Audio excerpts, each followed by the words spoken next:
Hello, this is Keith Kreischer, the Executive Director of the IoT M2M Council, and it's my pleasure to welcome you all to track 2 of our IoT Days Winter event presented by the IMC.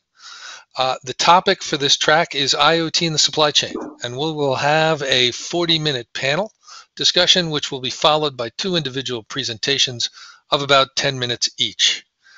Before we begin, we wanted to cover a few housekeeping items. The webcast today is being streamed through your computer, so there is no dial-in number. For the best audio quality, please make sure your computer speakers or headset are turned on and the volume is up so you can hear the presenters. An on-demand version of the webcast will be made available later today and can be accessed using the same audience link sent to you earlier. You can also scroll down to the bottom of your interface to see full biographies on all of our speakers today, as well as to access additional resources that they have provided from their companies. If you have any questions during the webcast, you can submit them through the Q&A widget. The presenters may answer questions at the end of each session, but please feel free to ask questions at any time during the presentation. We will be able to associate your question with your registration after the event, and any unanswered questions will be responded to offline. Before I introduce today's first session, I'd like to say a quick word about the IMC for those in the audience that may not know us. The IMC is the largest professional organization dedicated to the global IoT sector, with 25,000 product makers, designers, including OEMs, enterprise users, and apps developers that deploy IoT solutions as rank-and-file adopter members. The IMC Board of Governors is comprised of 35 of the most influential IoT technology providers, which are IMC sustaining members, and many of whom you'll hear from today. Our mission at the IMC is to bring the 2 groups, our adopters and our sustainers, together to accelerate the adoption of IoT technology for the public good. And we look at the session on IoT in the supply chain as exactly in keeping with that mission. With that, I'd like to introduce my good friend and colleague, Fred Jens, who is the principal at IoT Launch. Fred, good morning. Good morning, Keith. Good morning, everyone. Thanks for the introduction. Again, my name is Fred Jens, the CEO of IoT Launch. We're a consulting services business that engages with enterprises and solution makers to help them realize the values that they can get out of the IoT solutions that folks are trying to implement to build their business, streamline their enterprise. So this is a very exciting topic, and I'm very happy to be joined by 3 experts in IoT covering their different spaces. And as Keith said, introducing this topic, has IoT taken over the supply chain? What's happening in the supply chain? We all know in the last several years, there's been a lot more visibility into the problems of the supply chain. And I use the word visibility. That is one of the largest challenges. How do we get better visibility into an ever complex supply chain? And one of the things that I think we as a industry bring to that space, and the panelists will bring to that space, is how IoT and the IoT solutions that we provide can provide not just visibility, but condition-based monitoring and other elements that can secure as well as provide a little more predictability into the space. So I would really like to take and introduce now the panel. We've got, and I'm going to introduce quickly all of them, and then they'll each have a session on their own to introduce themselves and talk a little bit about their company's solutions. So Adam Daniel, the Vice President of Enterprise Solutions at Lucent. Fabien Jordan, he is the CEO of Astrocast, and Gianluca Rodolfi, the CCO of Saddle IoT. So Daniel, why don't we begin with you, and why don't you tell us a little bit about yourself? Great, thanks, Fred. As he said, I'm Adam Daniel. I'm the Vice President of Enterprise Solutions at Lucent. Lucent is what we call an IoT application enablement platform. Really what that means is we have built software from the edge, so edge compute, all the way through to the end user experience to allow people to build IoT solutions faster in a proven, scalable, and secure way. And it's all about simplicity for us. So if you look at other IoT platforms, you may have to piece together some building blocks. Think of us as more of a prefabbed home where you can still move the walls around and customize it and make it exactly what you need. As far as supply chain stuff goes, we play in supply chain in three major areas. One is obviously asset tracking. Knowing where your supplies are, knowing where shipments are, knowing where your assets are is extremely important. And a lot of areas we play in there is abstraction and orchestration of different disparate, so different regions, different companies, different even departments within companies may leverage different providers for asset tracking, hardware providers that may feed up to a cloud environment. And it's very difficult to get that information out or see it under one single instance. So a lot of the asset tracking solutions that we have in play are around orchestrating, integrating with existing hardware or existing platforms, solutions to bring that together and then ultimately abstract that in a way that is useful for things further down the supply chain. Other areas we focus on are condition-based monitoring, as Fred mentioned. So obviously understanding what the impacts on your supply chain may be, whether that's monitoring manufacturing lines, monitoring fleets, monitoring weather and other environmental or any other impactful aspects of your supply chain. And then lastly, with supply chain, we do a lot with ESG and sustainability, which obviously is getting a lot of press lately around environmental impact and sustainability.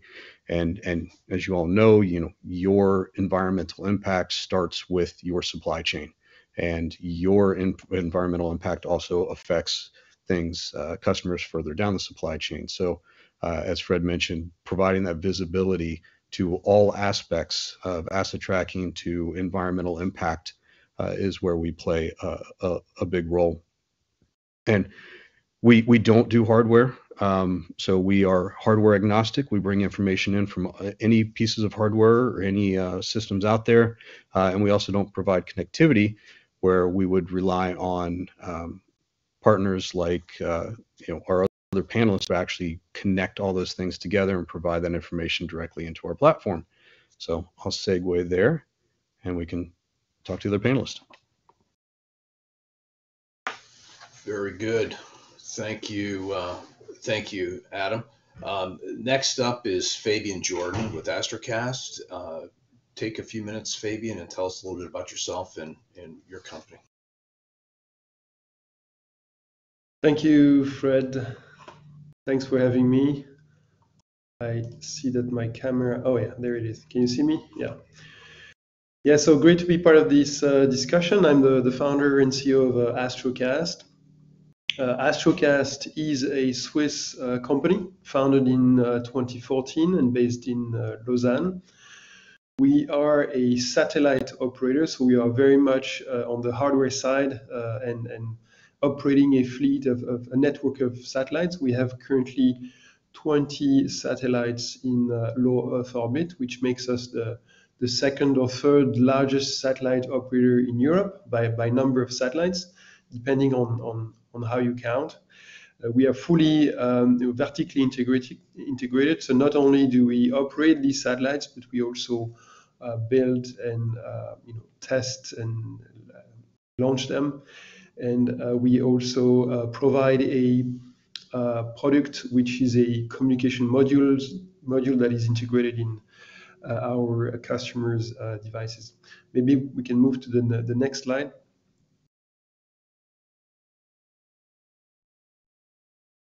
Okay. So our constellation is dedicated to the Internet of Things in remote areas, which correspond to approximately 85% of the planet's surface. So really, we are complementing or supplementing the terrestrial network, which currently cover 10 to 15% of the planet.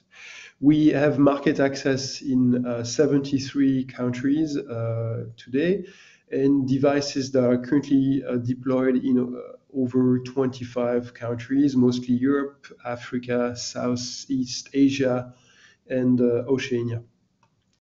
We operate in the L-band spectrum, which is the most optimized spectrum for this kind of application for direct-to-satellite communication for IoT. We are right next to the GNSS, or the GPS band, if you want. So this is really good because we can optimize thing. We can use the same antenna to receive the GPS signal and to send and receive IoT messages. This further reduce the device size and cost. Also, the part of this L-band spectrum that we use is 5G compatible, which opens up interesting opportunity for us as we grow as a constellation to offer also more connectivity services in the future. It takes a lot of time to build a satellite network and to build reliable operations, but we have achieved this very early last year in 2022, after many years of development, testing in orbit and everything, after a full certification of our products and services. And we officially started our commercial operations in February 2022 with 10 satellites in orbit. Now we have doubled the number of satellites in orbit, doubled the capacity, decreasing the latency of our service, improving the overall performance of our service.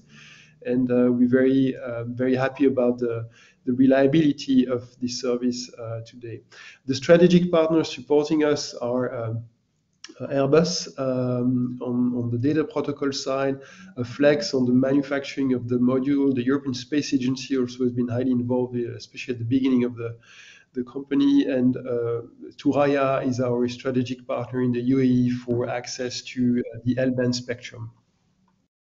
Our technology has received many recognitions for its disruptive nature.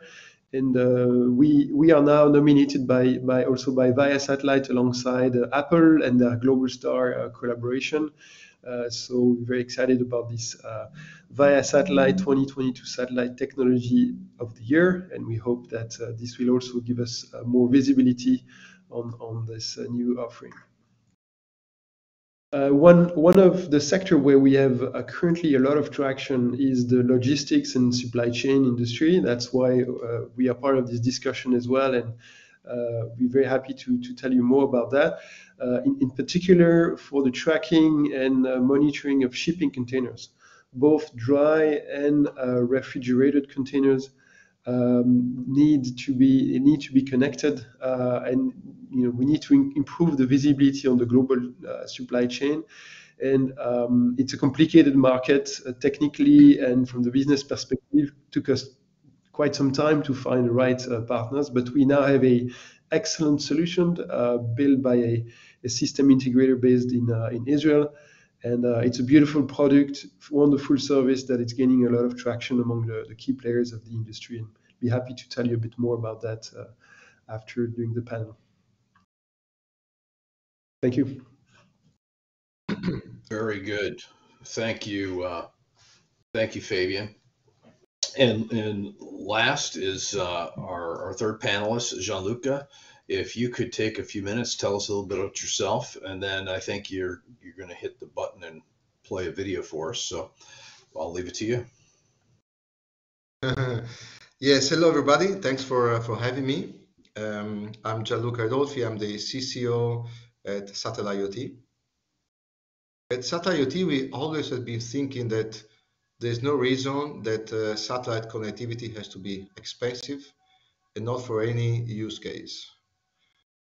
So far, satellite has been really limited in the footprint and the application, basically for the prices of the equipment and for the monthly expenses that you have. And what we have been always thinking and doing at Satellite IoT, that started in 2018, so now it's almost 5 years, is that this should be an extension of the cellular connectivity in the sky. Basically meaning that there should be no reason why we should have a different device for cellular or to connect to the satellite. And this has been worked inside 3GPP, which is the association that set the standards, along with the big names that we all know, like Samsung, Apple, Sony, and Qualcomm, MediaTek, and many others. And we've been contributing to the new standard, which is a new release called Release 17, that actually extends the cellular connectivity for the first time in history to sky. And we have our first generation of satellites. The first satellite is going to be launched in a month's time, and the constellation is going to be up during this year. And that's actually what we're doing. I have a quick summary of the changing paradigm that we bring to the market, and that's exactly what the next video will tell you all. Let's see if it works.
Satellite IoT, standard narrowband IoT from space.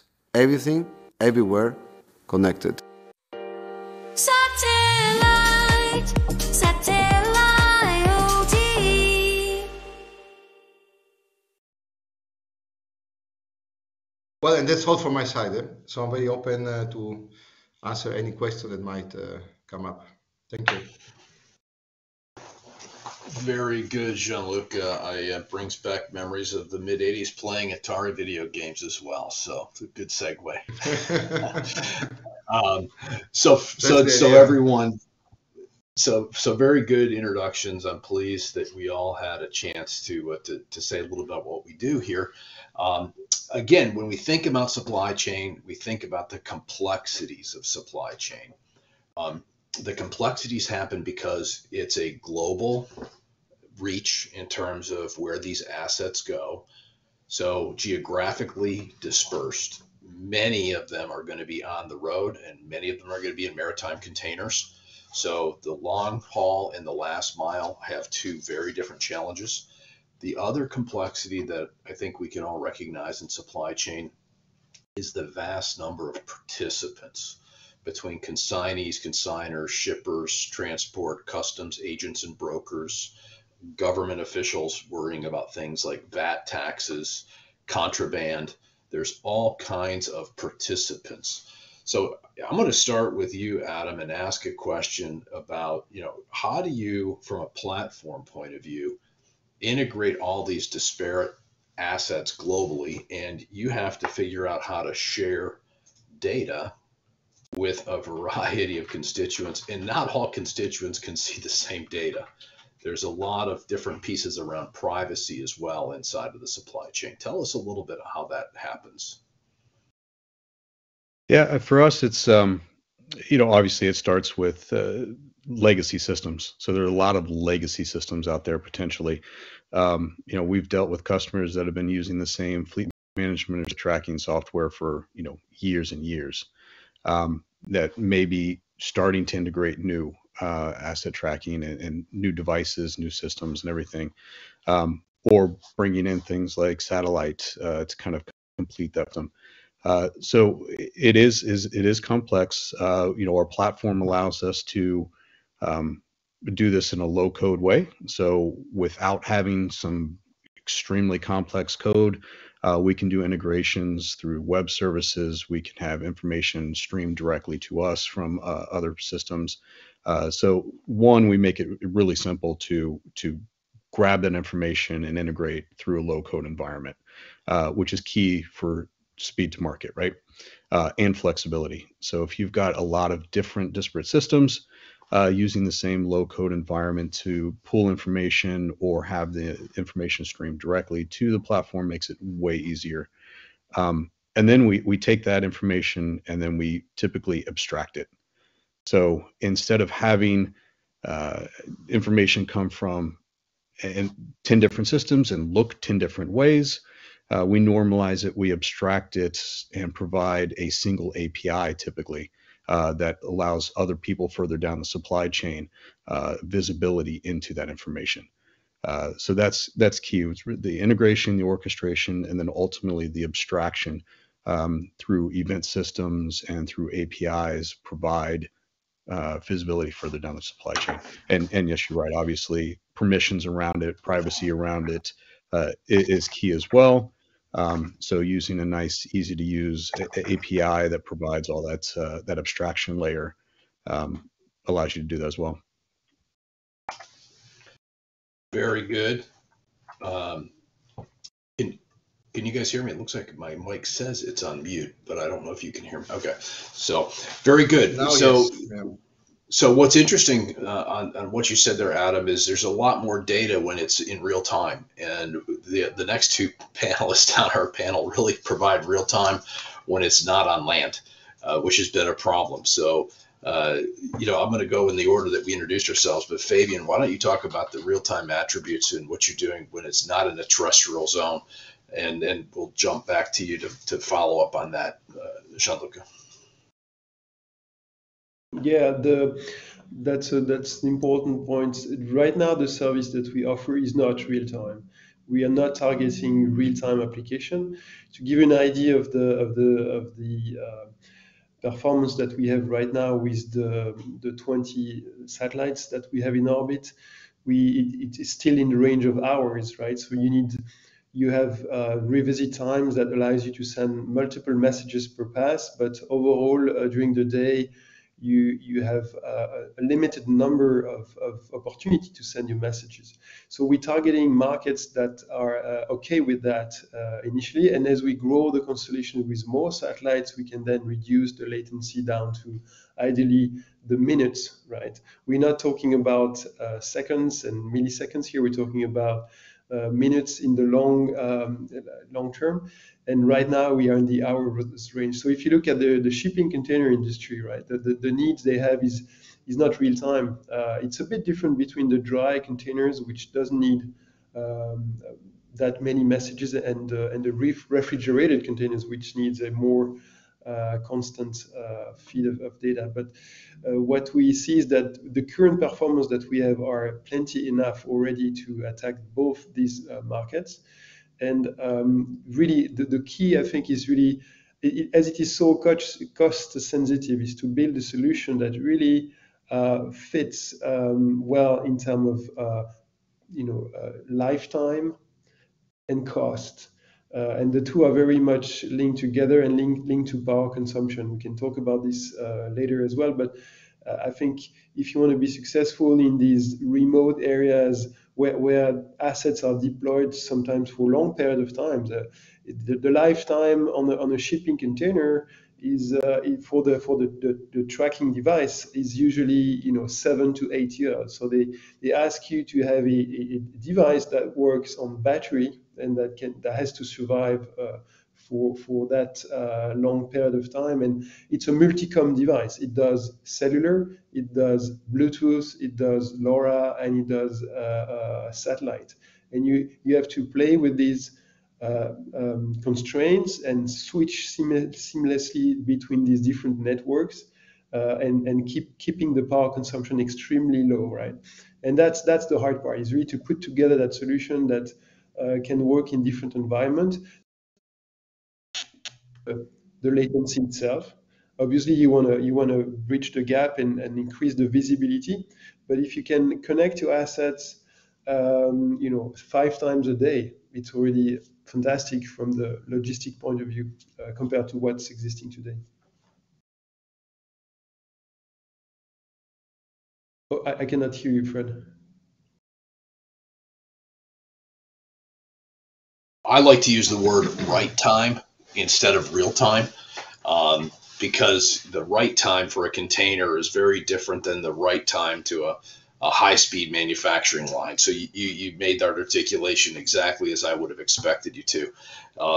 With satellite, however, we don't have 3 weeks or 2 weeks of dead time when it's doing a transatlantic or a trans-Pacific journey. So Gianluca, why don't you take and follow up on that discussion around visibility when it's in a non-terrestrial space, and how you see that and the handoffs to platforms like Atoms. Well, look, so the key thing here is not necessarily to have the best performance. The key thing here is to make it available. Okay, I think since probably the 90s, since 20, 25, 30 years, satellite connectivity is there. It has been improving, but if you pay, you have been able to have satellite connectivity wherever you want. The point is that then it's so expensive and so power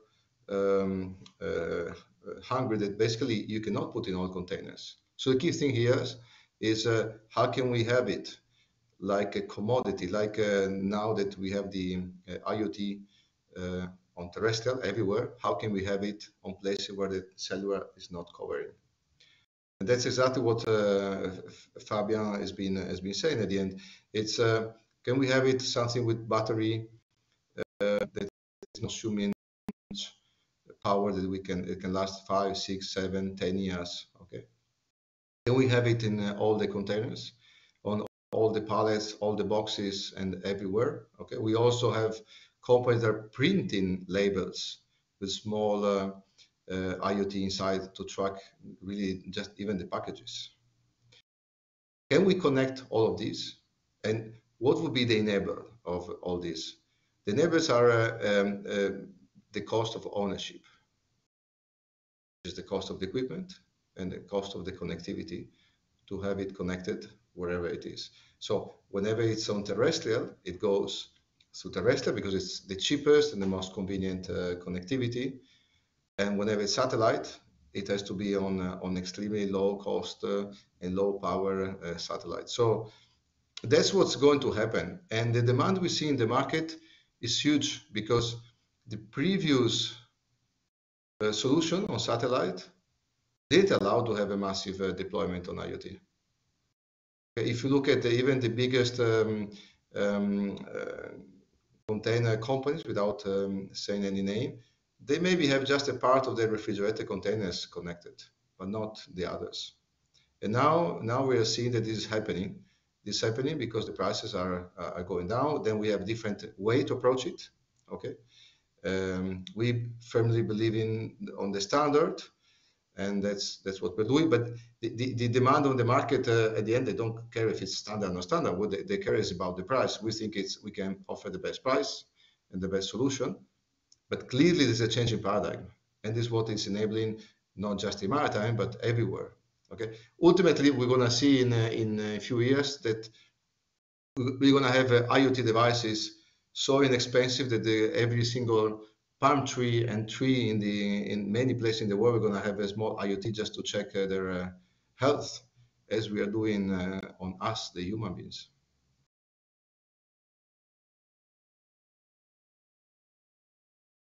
Great point. In the shipping industry alone, just maritime containers, and I just Googled something quickly just for the heck of it, that there's probably somewhere around 17 million containers deployed right now globally. That's a lot of trips, it's a lot of boats, but it's a very big number. So when you start multiplying numbers like 17 million times $100 a device or $500 a device, and many dollars or euros per month for connectivity, this becomes a very huge global economic burden on the supply chain. So I do completely respect and understand the comment you made about the total cost of ownership. What do you see as some of the most unique use cases in supply chain, right? You've got the last mile, the 3PLs, you've got the maritime. I would assume that for the satellite folks, you'd love the idea of maritime because you're completely not in the space of terrestrial. But where do you see some of the first big adoptions in kind of the next generation of container monitoring and tracking? And I'll leave that open to all of you to comment on.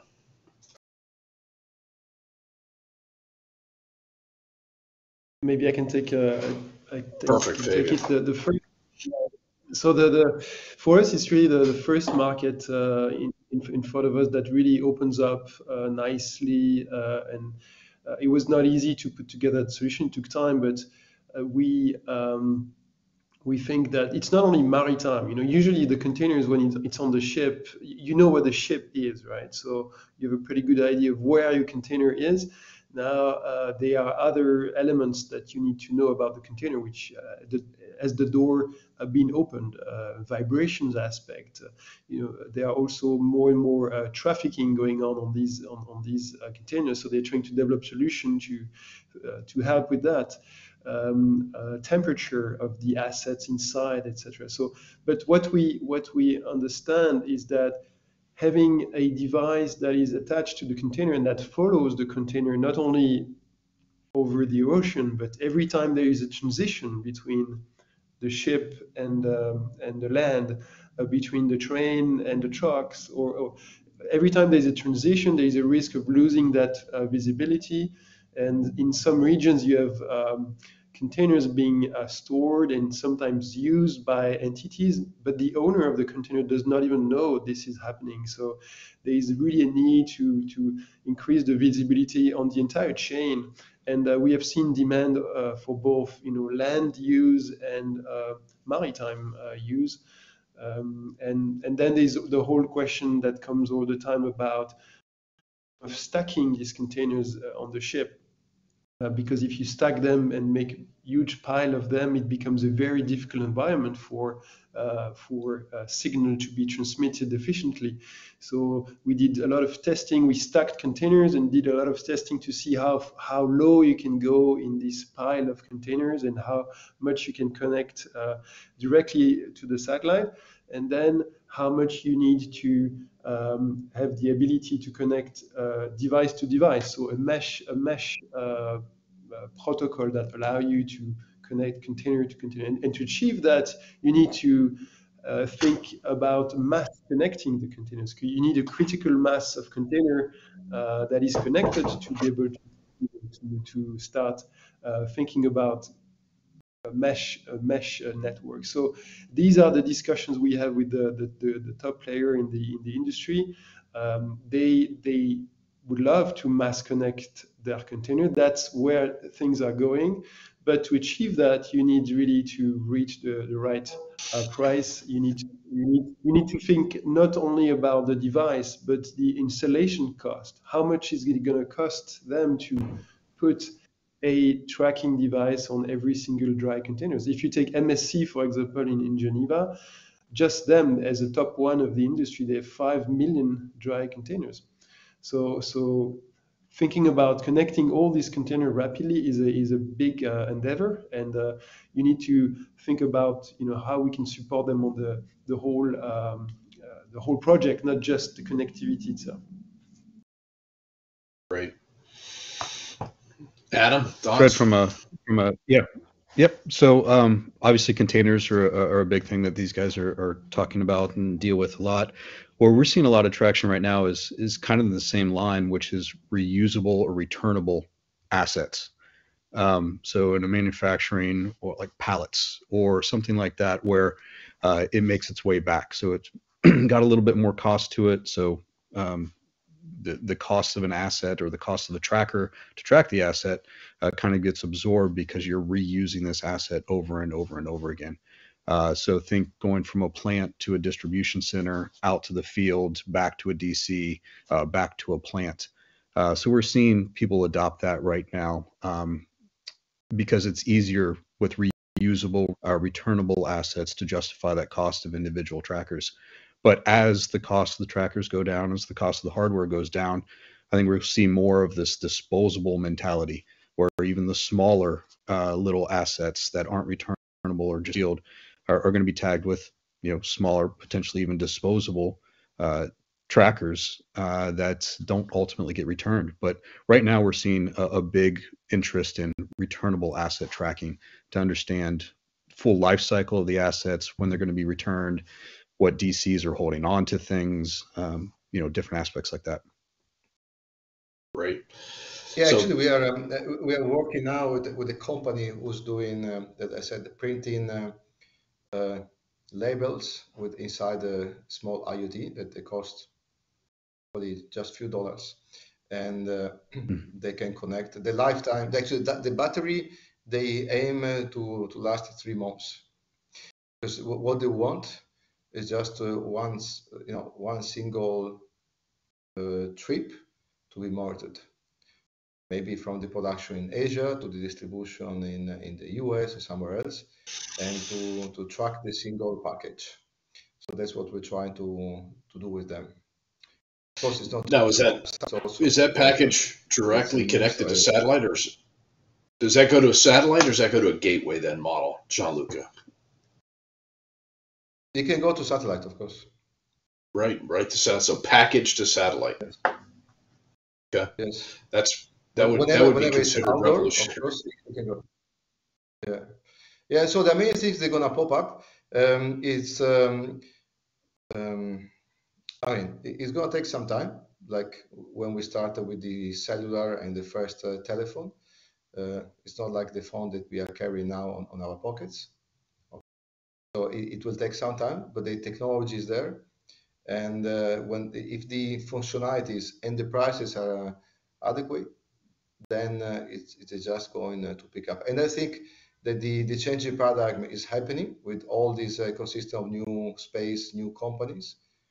And IoT takes time, because not every company, especially the big ones, are ready to invest and to move on this. Some other smaller are fast movers. Actually, they are the suppliers of the big ones. But we are there to give an opportunity to have satellite connectivity wherever it is required, and basically not think that it's like we're not selling Ferrari. We want to sell 500 to everybody. Very good. Well, I'll tell you, I think you guys hit the mark in terms of talking about the topic, showing the breadth. Adam, you had some comments around factory whip, moving product and pallets to distribution centers and back.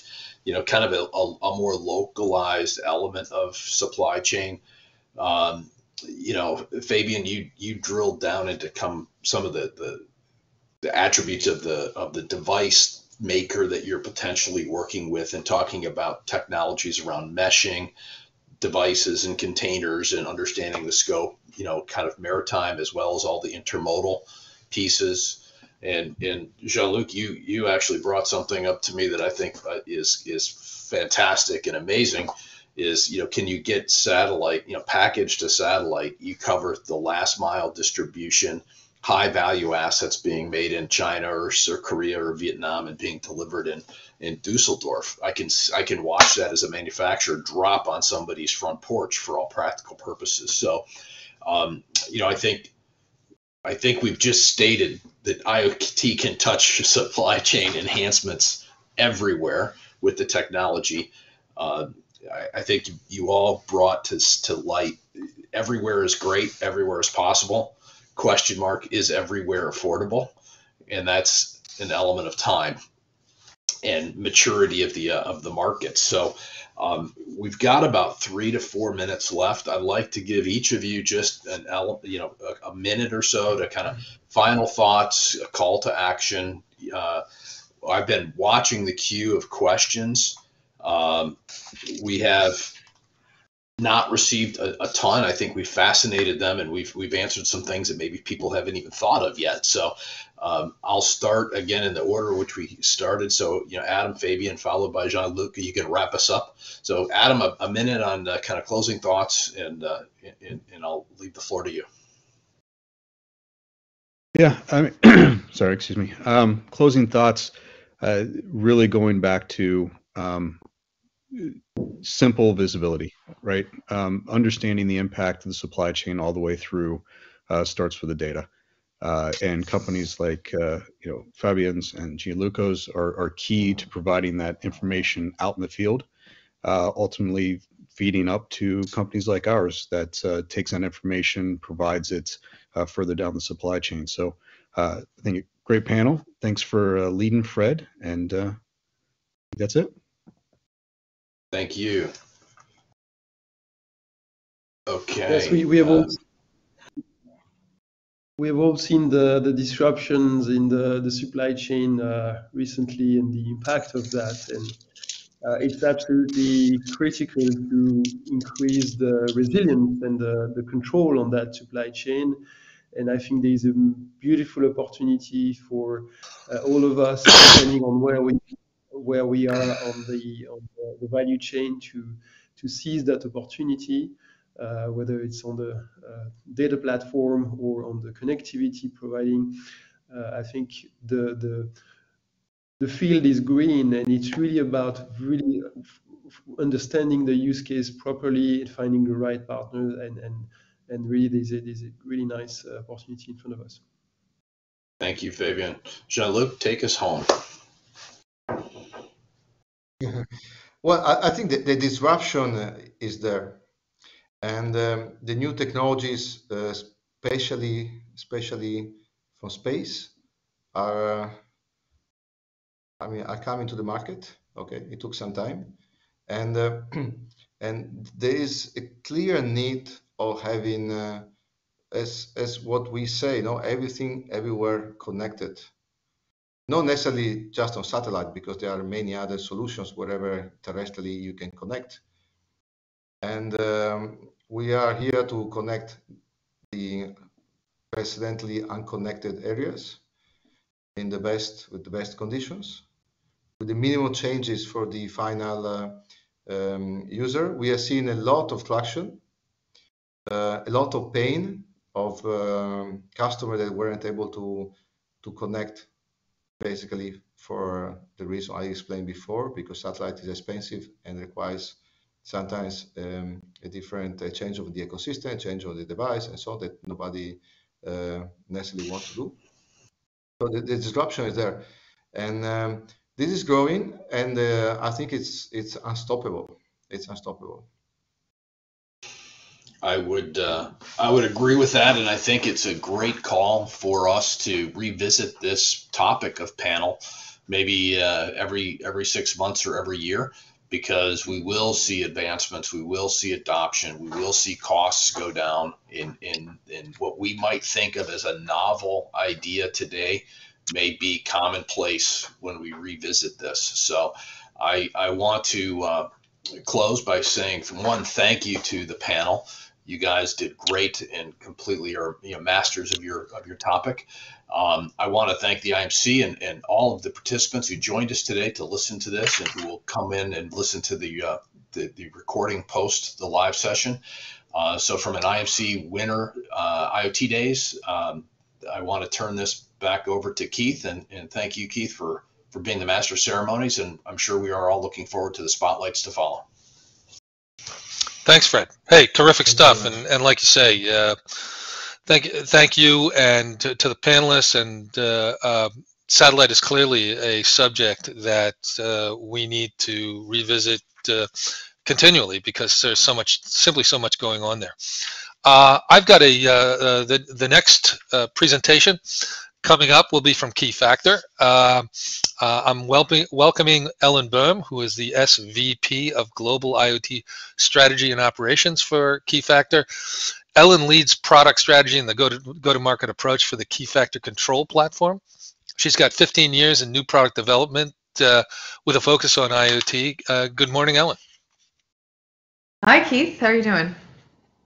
Fine, thanks. Fine, thanks. I'll quickly introduce your colleague as well, Guillaume Cronin, who's Director of IoT Business Strategy at Keyfactor. Guillaume has 27 years of experience in semiconductors and software, the last 7 focusing on bridging the gap between IT backbone platforms and low power connected devices. Good afternoon, Guillaume. Hey, good morning, Keith. Hi, everybody. Please take us away, guys. We look forward to it. All right, thank you very much.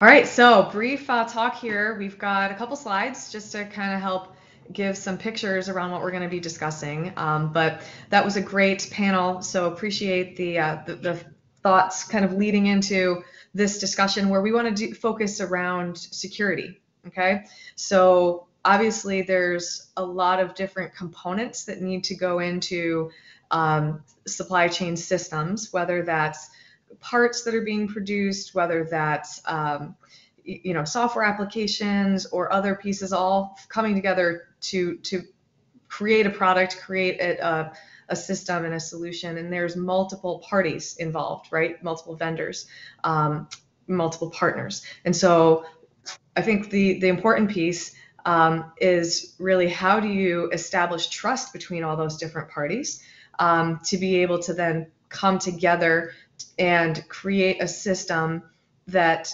again, can be trusted when it comes to, are these not counterfeit parts, right? Is this something that I'm allowed to send data to and data from? I think that's the part about IoT that we want to make sure we are securing, because as you can see in this picture, multiple devices now are, and this has been happening for years, but able to collect information and collect data and give us additional insights. But we have to make sure that we're trusting those machines so that we can then trust the data that comes from them. So a couple components that we believe in and we talk about from a perspective of security is really around identity. And so Guillaume's going to go into a little bit of what does identity mean, and I think some of the values that we can, or value pieces that come from that, is the ability to have traceability throughout the supply chain, to be able to enable secure software updates and firmware updates over the air.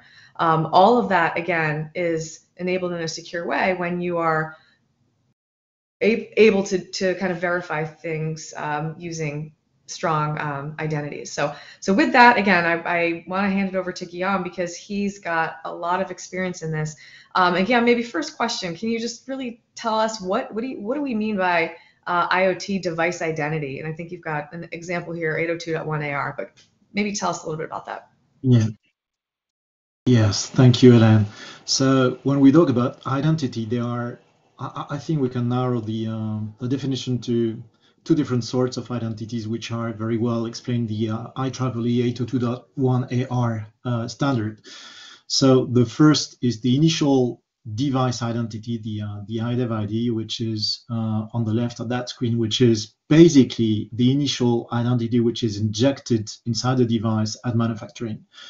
A sort of a digital imprint of the device brand and make and genuineness and uniqueness, which will remain in the device for its life. And basically, you could consider that identity as a lifelong passport, a permanent passport that the device will be able to use to claim short-lived identities, which are to the right, local dev IDs in the IEEE standard. And these identities are operational identities, and these are the ones which will be used, like you said, to secure communications over the satellite networks or cellular networks or local networks, as mentioned by panelists. And to secure the exchange of data to the end platform that ADAM is running, for instance. So basically, there are two sorts of identities, and the ones we'll focus on today are the initial device identities that the OEMs need to integrate into the devices and manufacturing, because they are the most important, almost, because if they're not there, you can have the other ones. Got it. Cool. Okay, and then I know that there's, when it comes to like silicon or chip level security, there's a couple different ways that you can establish a root of trust leveraging chipsets. So I'm going to advance to this next page. Maybe can you describe for people how this might be done, leveraging maybe secure hardware chips, for example?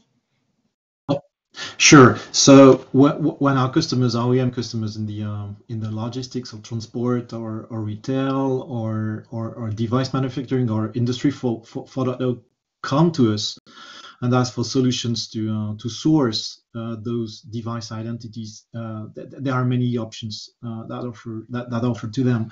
So the easiest one for them is not to do that identity injection themselves, because it may be easier for them to order that injection from their silicon vendors who provide the silicon, which then they use to assemble the hardware, the appliances or the IoT devices. So silicon vendors offer the possibility to perform that injection. And what we recommend our customers to do is always to make sure that whatever identity is injected into the device, even if it's by the silicon vendor, it must be attached to their public infrastructure, which is guaranteeing that the identity is cryptographically tied to the manufacturer of the device himself. That's very important. And then that chip is shipped to the factory and can be assembled into a printed circuit board and then turned into a device. And that device can be born with that initial device identity. Got it. Got it. Now I know the next one here is a slight different variation of that. So, and this might come up when we're thinking about sort of flexibility of managing all of the components within the supply chain. For example, if you don't want to have things pre-provisioned and keep track of reels and all of that, maybe you just buy something blank, bring it into your factory, and then if you have the capability to inject something securely. So maybe talk a little bit about this one. Absolutely, yes, that's exactly the case. So for our customers who do want to keep the freedom to maybe to change supplier of silicon over time, and who want really to control their digital identities, they prefer to do that by themselves, so in their factory. So they have the possibility to generate or to source those identities and to perform the injection themselves. But that scheme requires internet connection of the factory. It requires sometimes to have to trust the contract manufacturer, which is not always the case. Got it. Got it. Okay. All right. We probably only have about 2 minutes left, but I kind of want to get to this example. So maybe could you explain how we might be able to manage identities and be able to distribute and automate, perhaps leveraging cloud platforms, or when the device is outside of the factory. And so I think this might also come into play when we're thinking about an OEM that's producing something, but then an operator that then is managing it for the life of the asset. So I think the speakers in the last session were talking about that a little bit, right? If you've got something that maybe changes ownership, you want to be able to trust and validate that owner, right? And then be able to change and swap that asset over. So how can we use technology, security technology to do that? Right. So yeah. So this scheme applies to manufacturing where the factory doesn't have internet access, and more generally, like you said, to identity management over time. So during the life of the device. So let's suppose that inside the device there's already a pre-existing identity, and here we don't really care what it is. So it can be an initial identity coming from the silicon vendor. And obviously, the idea is to replace that identity over the air after the device is being deployed in the field. So you could re-exercise these over time to renew identities or to renew digital certificates. So here, yes, there are platforms that exist which allow basically devices to exhibit their current identity, and that platform will vet that current identity and be able to issue a new identity, a new certificate, and to inject it back into the device. And in manufacturing, that applies to factories which don't have access to the internet.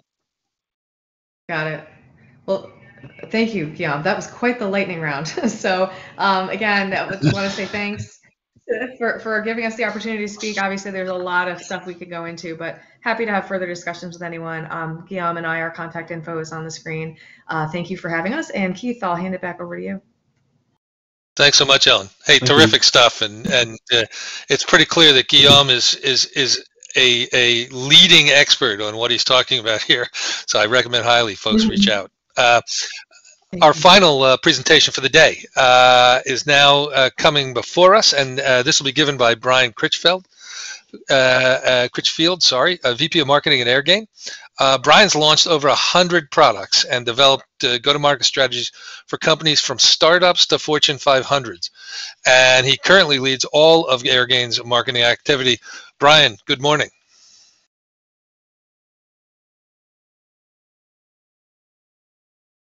Can you hear me, Brian?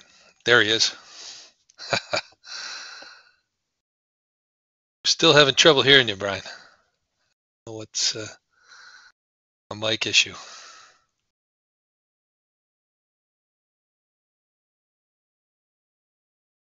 Definitely having trouble. You may need to refresh your browser.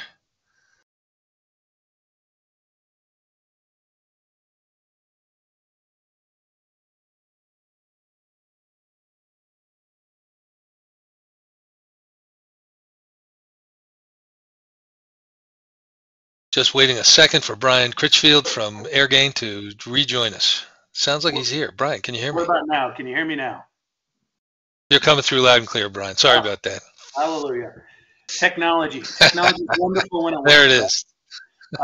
Please take us away. I appreciate the chance to kind of bring this home. It's been a great session. I've enjoyed listening to all of it. Just maybe a real quick snippet on AirGain. We are at AirGain, we simplify wireless. That's our focus. As you've heard throughout many of these sessions, it can be a very complex thing with many different technologies involved and many different pieces and parts, and really we've taken it upon ourselves at AirGain to simplify all of that. We have three specific brands that we go to market with. One is AirGain Embedded. That's kind of where our history comes from. This includes our embedded modems and embedded antennas, as well as our IoT development kits. If you're trying to get to market quickly and you need a device that, for instance, doesn't have to go through carrier certification, if it's cellular based, that's what we provide. And like I said, we help you get to market quickly with very little RF expertise required. On the other side, we also have our AirGain Antenna Plus line. Those are all of our external antennas. So we have both our fleet antennas that are typically rooftop mounted or dashboard or windshield mounted that provide enhanced signal.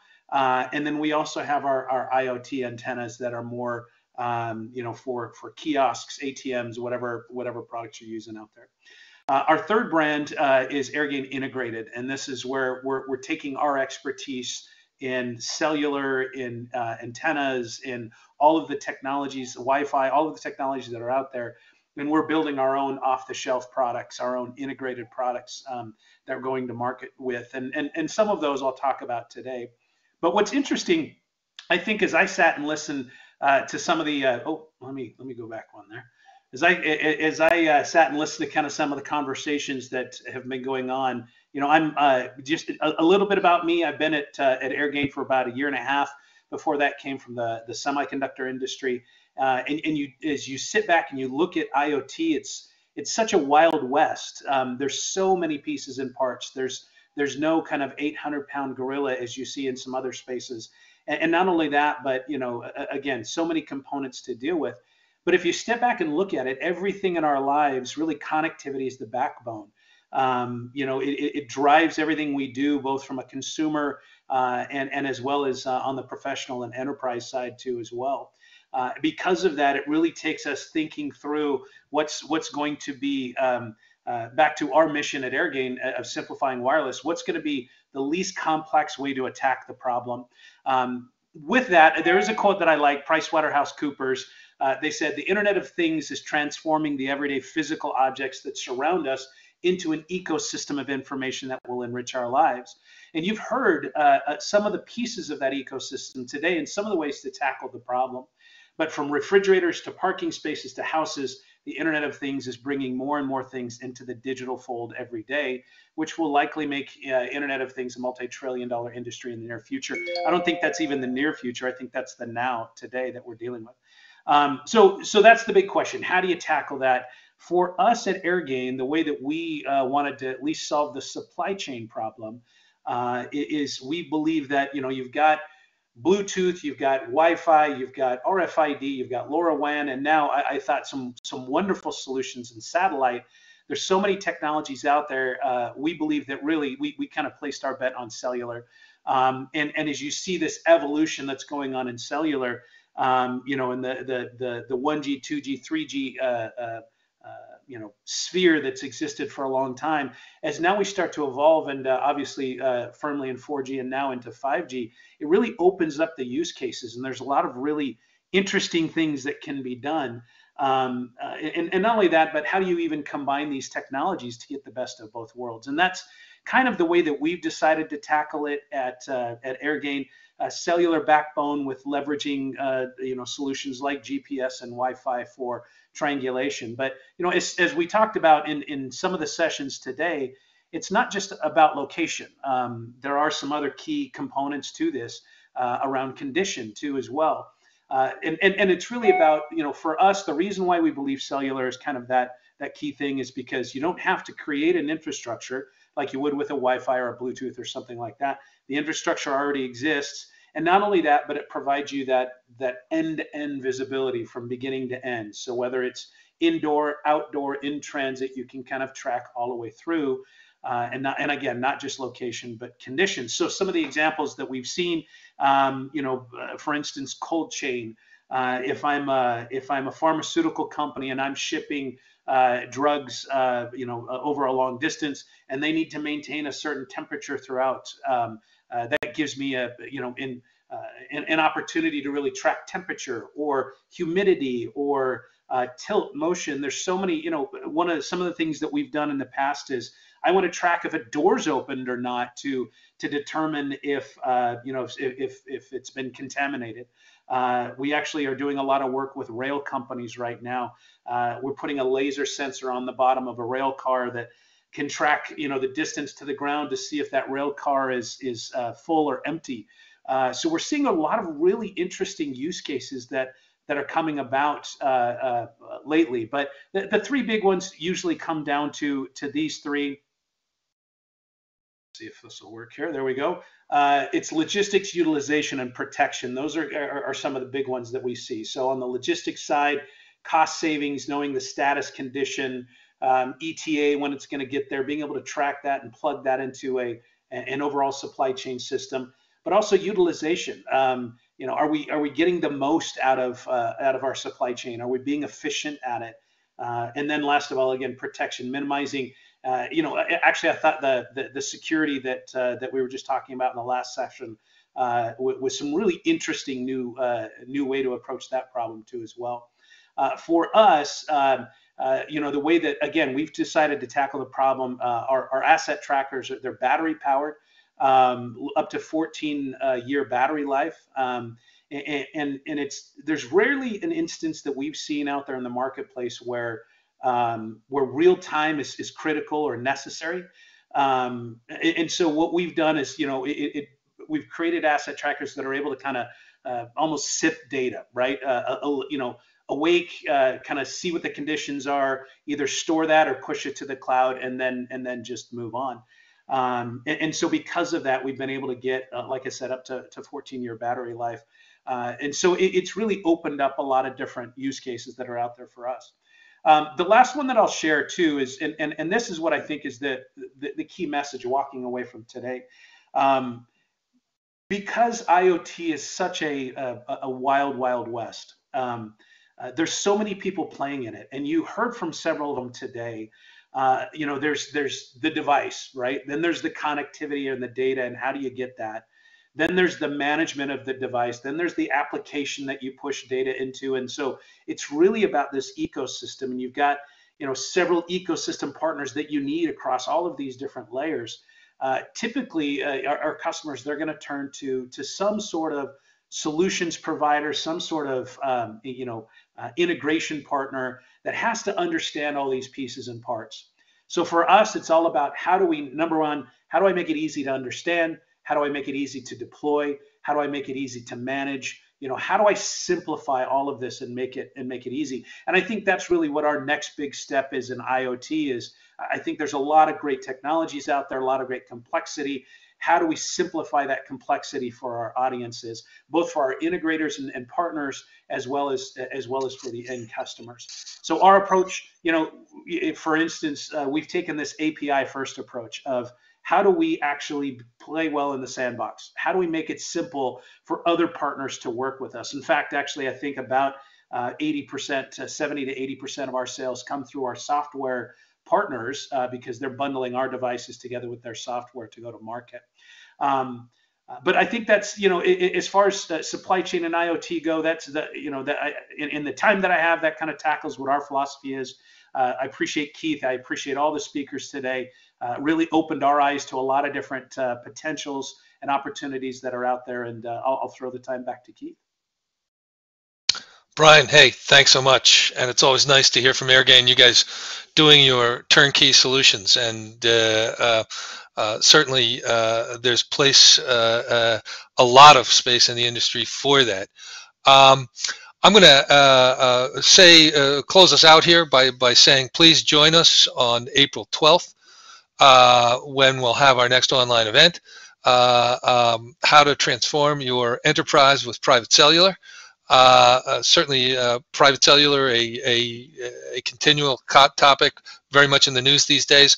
But I'd also like to remind folks that they can join us live next week, that being March 15th at 4:30 local time in Nuremberg, Germany, where we're going to be live at the Embedded World Show in the M2M Hall, doing a panel discussion about IoT sourcing.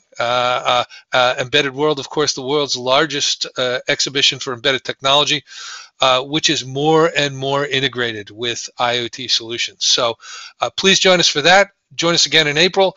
I thank everyone, all of our presenters, speakers, moderators, and of course, you and our audience. Thanks so much for joining. And stay safe and well out there. Thanks so much.